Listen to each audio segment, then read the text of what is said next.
berharap semoga masih dalam keadaan sehat bersama keluarga di rumah. Ya, kali ini kita akan belajar tentang internet sebagai sumber informasi. Nah, yang akan kita pelajari pada bagian pertama adalah jejak digital dan cara menguranginya.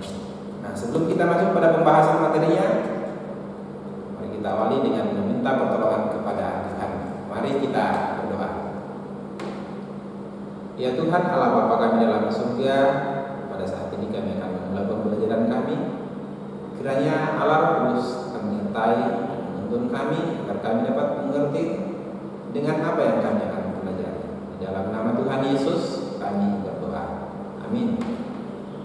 Ya, kita akan masuk pada materi kita, yaitu jejak digital dan cara menguranginya. Ya, setelah kita menggunakan internet, maka akan meninggalkan jejak tentang diri kita, atau dengan kata lain, apa yang kita lakukan akan terekam. Hal inilah yang disebut dengan jejak digital. Jadi, jejak digital adalah rekaman seluruh aktivitas yang dilakukan di dunia maya yang dapat dilacak oleh orang lain. Nah, setelah itu kita akan belajar tentang jenis-jenis digital. Jadi anak-anak sekalian dapat membuka bukunya halaman 47. Di situ kita akan membahas tentang jenis-jenis digital. Jadi jejak digital ini dapat tercipta ketika kita berkomunikasi melalui telepon seluler atau HP atau smartphone, mengirim atau menerima email, mengirim pos atau berkomentar di media sosial, atau menggunakan GPS atau Global Position System, atau ketika kita mengupload sebuah gambar atau mendownload file baik berupa foto ataupun video. Jadi semua jejaknya itu akan terekam, dan jejak digital itu dapat dibedakan atau dapat dikenali menjadi dua, yaitu yang pertama adalah jejak digital pasif dan yang kedua adalah jejak digital aktif. Nah, anak-anak dapat melihat bukunya. Di situ ada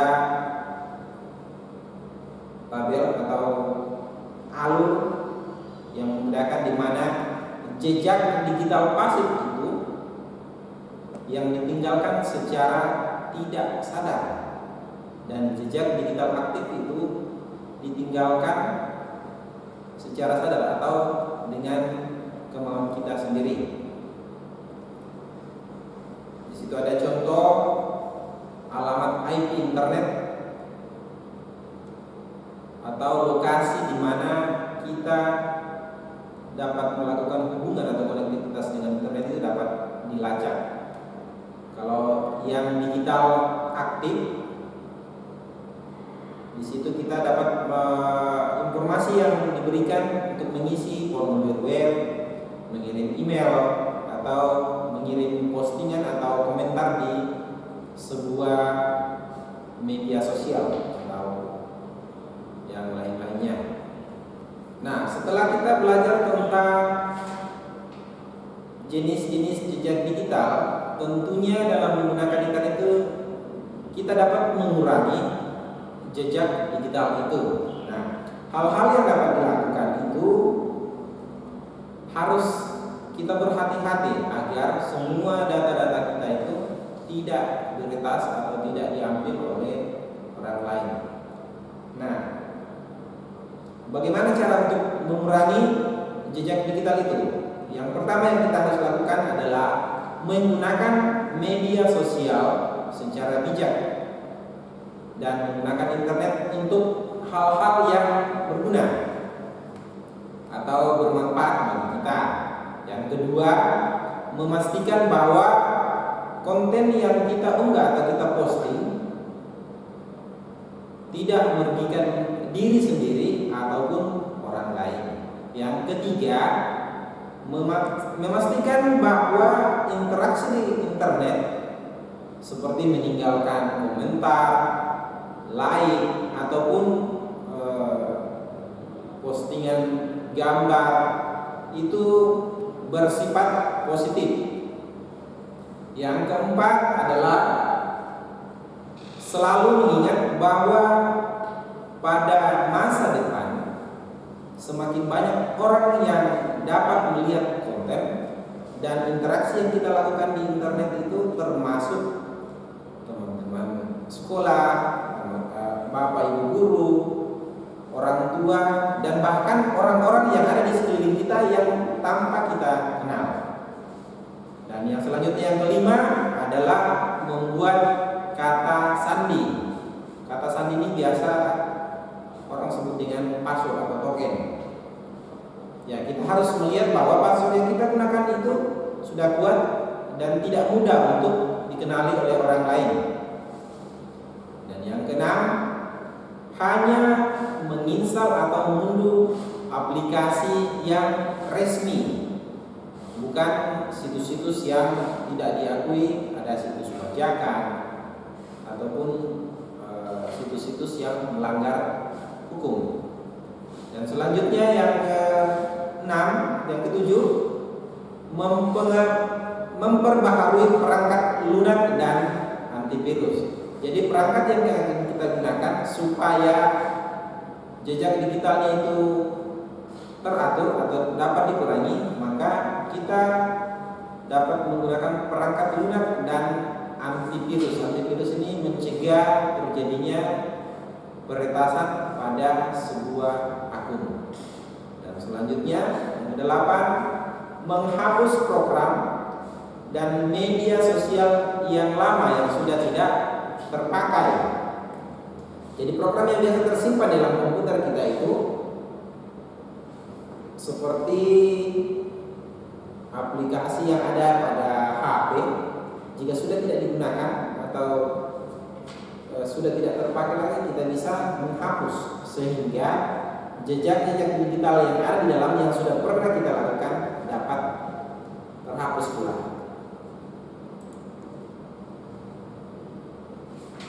Nah, selanjutnya kita akan masuk pada istilah yang berkaitan dengan jejak digital.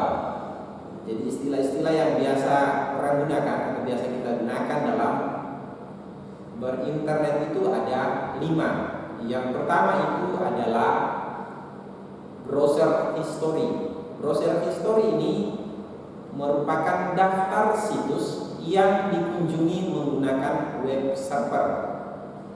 Contohnya kita mau mencari mata pelajaran, kita tinggal memasukkan mata pelajaran apa yang akan kita cari, maka web browsernya itu akan memunculkannya. Ya. Yang kedua adalah cookies. Cookies ini merupakan berkas untuk menampung data sederhana yang berisi kebiasaan seseorang saat menggunakan web. Jadi cookiesnya itu umpama kita sering membuka Facebook, maka ketika ini tidak dihapus atau tidak dibersihkan, maka secara otomatis akan tersimpan di dalam cookies itu. Nah, yang ketiga adalah public post. Public post itu adalah pesan atau komentar yang dapat dilihat dan dapat dibaca oleh semua orang. Jadi semua orang yang menggunakan internet itu atau aplikasi itu, dia dapat melihat apa yang kita komentar, apa yang kita tulis, dan apa yang kita tinggalkan pada saat itu.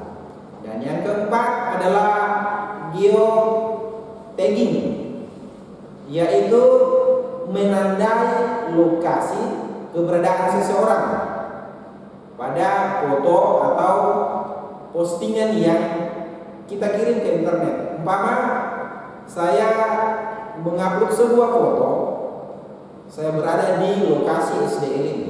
Jadi kita tandai di dalam, kita adakan tag bahwa foto ini berada di lokasi SD Elim. Jadi dengan demikian lokasinya itu akan muncul pada saat orang membuka. Dan yang kelima adalah foto metadata. Nah, foto metadata ini yaitu informasi yang tersembunyi dari sebuah foto. Artinya ada, umpama kita mengupload sebuah foto dan tidak ingin dilihat oleh orang lain atau tidak ingin diketahui oleh orang lain, maka informasi yang ada di dalam foto itu disembunyikan, seperti informasi tempatnya di mana, tanggal pengambilannya kapan, ukurannya berapa. Jadi semua informasi itu akan tersembunyi. Jadi anak-anak sekalian dapat mempelajari bukunya. Jadi materi kita ini ada di halaman 47 sampai halaman 50. Di situ ada semua penjelasan. Jadi anak-anak sekalian dapat membuka bukunya. Pak Guru berharap supaya video ini sebagai referensi untuk tambahan pembelajaran kita bersama yang sudah ada di buku. Ya, semoga anak-anak dapat mengerti dan memahami tentang jejak digital dan cara menguranginya yang kita bahas kali ini. Dan untuk selanjutnya nanti kita akan belajar bagaimana cara untuk mencari informasi yang ada di internet. Ya, demikianlah pembelajaran kita saat ini. Semoga anak-anak dapat mengerti dengan baik tentang apa yang kita sudah pelajari saat ini dan dapat dipahami dengan baik.